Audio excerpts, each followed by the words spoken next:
근데 병원들 같은 경우에는 보통 노무법인이 있기 때문에 저희가 연말정산 결과를 노무법인 쪽에 보내요. 그러면 다음 달 급여를 지급할 때 연말정산 결과치를 각 개개인별로 반영해서 일반 직원들은 그로스제니까 환급이 보통 나오거든요. 급여가 높지 않기 때문에. 그래서 그 환급액을 급여에 추가로 해서 납부를 해주고요. 페이닥터 분에 대해서는 네트 급여이기 때문에 그냥 그 금액 픽스거든요. 그냥 급여 명세서에 변동 없이 반영을 하고 그냥 그렇게 끝냅니다.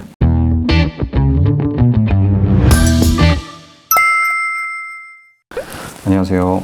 이제 연말정산 시즌인데 원장님들이 직원들 연말정산할 때 한 가지 좀 고민되는 부분이 있으실 거예요. 뭐냐면 일반 근로자는 요즘은 거의 그로스로 계약을 하다 보니까 뭐 추가 납부세액이 나오면 월급에서 공제, 만약에 환급이 나오면 월급에 추가해서 지불해주면 끝이에요. 근데 네트 근로자 같은 경우에는 조금 애매하긴 합니다. 기존에 다른 직장에서 근무를 하시다가 우리 병원으로 이직을 하신 거예요. 그러면 연말정산할 땐 두 개를 합산해야 되거든요. 거의 납부세액이 나올 가능성이 높아요. 왜 그러냐면 지난번에도 한번 설명을 드렸는데 근로자가 어떤 직장에서 퇴직을 했을 때 그러면 세금이 한번 정산이 돼요. 어떻게 정산이 되냐면 1, 2, 3, 4월을 전 직장에서 근무를 했다. 그러면 1월달 급여 받았을 때는 세금을 어떤 기준으로 내냐면 1월달 급여가 1년 12번이 반복될 것이라고 계산해서 총 급여를 예상한 다음에 거기에 맞는 누진세를 적용해서 이걸 나누기 12해서 1월 근로소득세로 떼는 거예요. 실질적으로 1, 2, 3, 4개월만 근무하고 퇴사를 했을 때 어떻게 되냐면 재정산이 이루어져요. 1년 소득이 4개월치밖에 없다. 따라서 요 정도 세금이 1년에 전부다라고 해서 재계산이 들어옵니다. 그러면 환급이 들어가요. 병원으로. 근데 이렇게 퇴사한 사람을 우리 병원에 입사를 시켰어요. 그러면 5월 달부터 급여가 나오는데 5월부터 12개월까지 8개월 동안 이 급여가 나올 걸로 가정을 해서 세금이 정산되느냐. 그게 아니라 매달 납부하는 5월, 6월, 7월부터 이렇게 납부하기 시작하는 근로소득세는 희한하게도 5월 달치 급여가 1년 12번이 반복될 거라고 해요. 이미 5월 달인데 12번이 반복될 거라고 가정하고 누진세를 적용해서 세금을 띱니다. 그러면 1, 2, 3월 급여나 크게 다를 바는 없어요. 그렇게 해서 8번을 띈 거예요. 그러면 우리가 연말정산할 때는 전 직장과 지금 우리 병원 현 직장의 소득을 합쳐서 연말정산을 하게 되잖아요. 근데 우리 현 병원은 잘 냈죠. 왜? 계속 내고 있는 거니까 지금도 다니고 있어서. 전 직장 같은 경우에는 한번 정산이 이루어졌잖아요. 1, 2, 3, 4월 달에는 지금 우리 병원에서 내는 것처럼 세금을 내줬지만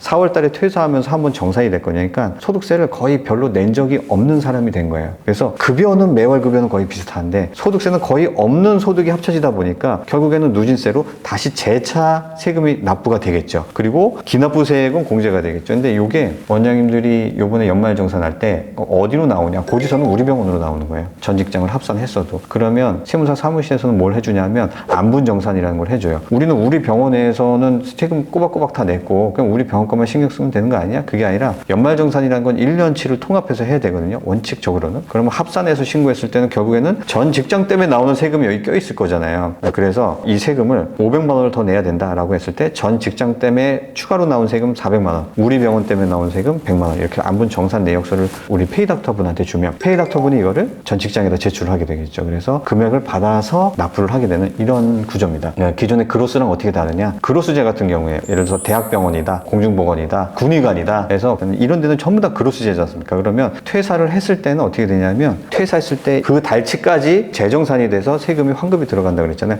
이 환급을 월급 지급할 때 같이 넣어줘요. 왜냐하면 그로스제에서는 근로소득은 우리 근로자가 내는 세금으로 보는 거죠. 관합했다 다시 돌려줄게 이런 거죠. 그리고 연말정산할 때는 그 돈을 또 다시 내게 되겠죠. 네트제는 이 사람이 퇴사했을 때 그 돈을 돌려주지 않는 거예요. 그리고 나중에 안분정산할 때 내가 배려서 도와줄게 약간 이런 개념이거든요. 그래서 지금 병원에서는 그걸 다 해주셔야 돼요. 전 직장이 없는 경우도 있습니다. 전 직장이 없으신 경우에는 우리 병원에 5월달에 입사해서 지금 8개월치 급여가 있다. 요것만 보면 돼요. 이 소득을 이미 예상해서 근로소득세를 냈어요. 근데 합쳐보면 뭐 똑같이 정산할 게 없지는 않습니다. 근데 대동소이하겠죠, 세금이. 근데 여기에 소득공제를 추가한다 그러면 환급이 나올 수밖에 없어요. 근데 병원장님이 고민하시는 건 그거죠. 네트제는 예를 들어서 연말정산 결과 추가 납부세액이 나왔으면 전부 다 병원 부담이었을 거예요. 반대로 환급이 나오면 병원이 킵을 하게 되는 거죠. 만약에 근로자분이 페이닥터라는 지 처음이에요. 그래서 대학병원밖에 근무를 하신 이력이 없으신 분이에요. 그럼 나와서 13월에 급여의 달이네 소득공제 자료 알차게 좀 모아봐야지 하고 막 제출을 해요. 그러면 원장님 입장에서는 인간적으로 좀 부담스러워지죠. 왜 네트제인데 이거를 환급을 하려니 환급 금액이 또 너무 많고 환급을 안 해주자니 이쪽에서 소득공제 자료를 제출했는데 이런 부분들은 저희가 일반적인 경우에는 어떻게 말씀드리냐면 네트제이기 때문에 실질적으로는 세금이 추가로 오버되거나 부족하거나 다 병원에서 책임지는 계약이다.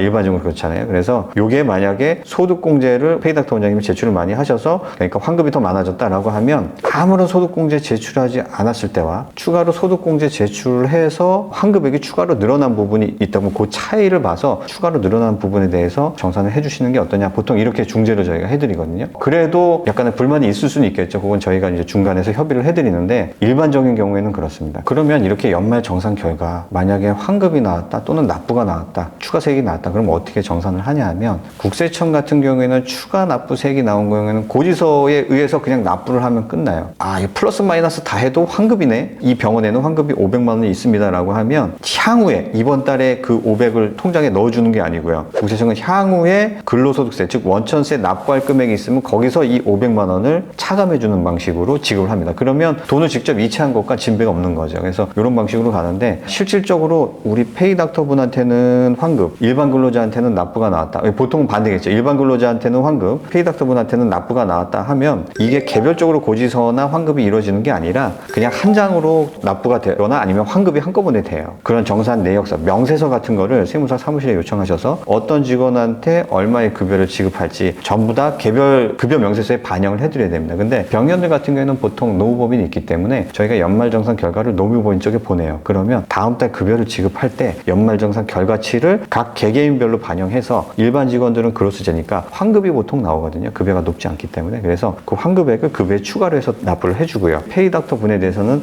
네트 급여이기 때문에 그냥 그 금액 픽스거든요. 그냥 급여 명세서에 변동 없이 반영을 하고 그냥 그렇게 끝냅니다. 그리고 연말정산 자료는 연말정산 간소화 서비스에 전부 다 업로드가 돼 있긴 해요. 근데 100%가 아니에요. 특히 기부금 같은 경우에는 종교단체 기부금이 항상 빠져 있었어요. 근데 종교단체 기부금도 계속 전산의 방식으로 계속 올려라 해서 많이들 들어와 있습니다. 올해는. 근데 그럼에도 불구하고 연말정산 간소화 서비스에 들어가셔서 기부금 내역 확인하시고 특히 교육비 내역 이런 것들은 단골로 빠져 있거든요. 확인하신 다음에 제출을 하시고요. 하나 주의하실 거는 거기에 보면 임차자금 원리금 상환액이라고 있어요. 주택 임차자금 원리금 상환액인데 거기에는 연말정산 간소화 서비스에 올라와 있더라도 무조건 공제받을 수 있는 항목은 아니거든요. 그렇기 때문에 꼭 세무사 사무실하고 소통을 하셔서 내가 이거의 세대주인지 아니면 국민주택 규모인지 처음 샀을 때 기준시가는 얼마인지 이런 자료를 제출해서 내가 받을 수 있는지 안 받는지 요거를 정확히 확인하신 다음에 정산을 하시면 될 것 같습니다. 나중에 가산세 문제가 있거든요. 여기까지 하겠습니다.